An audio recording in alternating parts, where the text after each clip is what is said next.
Hello friends, today's topic is about urine anion gap. So how to calculate this urine anion gap and what is the use of this calculation of this urine anion gap that we will look in this video. So first of all, this urine anion gap is used in differential diagnosis of metabolic acidosis, particularly normal anion gap metabolic acidosis. Now two most common condition in this normal anion gap metabolic acidosis, you have to remember first one that is diarrhea and second one that is renal tubular acidosis. Now suppose that both are showing normal anion gap metabolic acidosis, then how it is possible to differentiate? It is possible with simply this urine anion gap.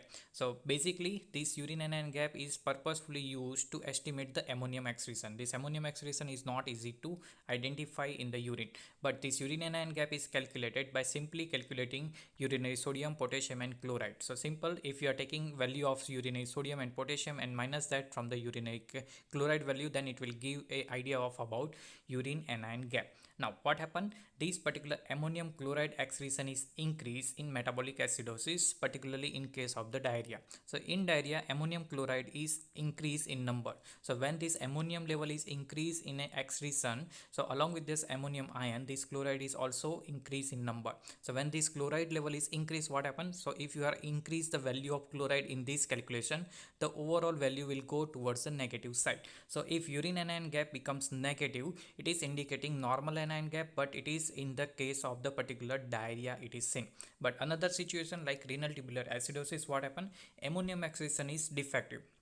So here this ammonium excretion is defective, so chloride value will not be changed, and along with that no changes in the chloride, this urine anion gap will be remain positive side. So urine anion gap will remain positive side in a renal tubular acidosis, and it becomes negative due to more excretion of ammonium in a diarrhea. So again, from this urine anion gap, if it is a negative side, we can say that more or excessive excretion of ammonium ion is seen in metabolic acidosis. Here two situation is discussed like diarrhea and renal tubular acidosis. Ultimately it is giving idea there's a more excretion of ammonium if there is a value is negative, but less excretion of ammonium is there is a value of urine anion gap towards the positive side. So that is the importance or significance of the urine anion gap.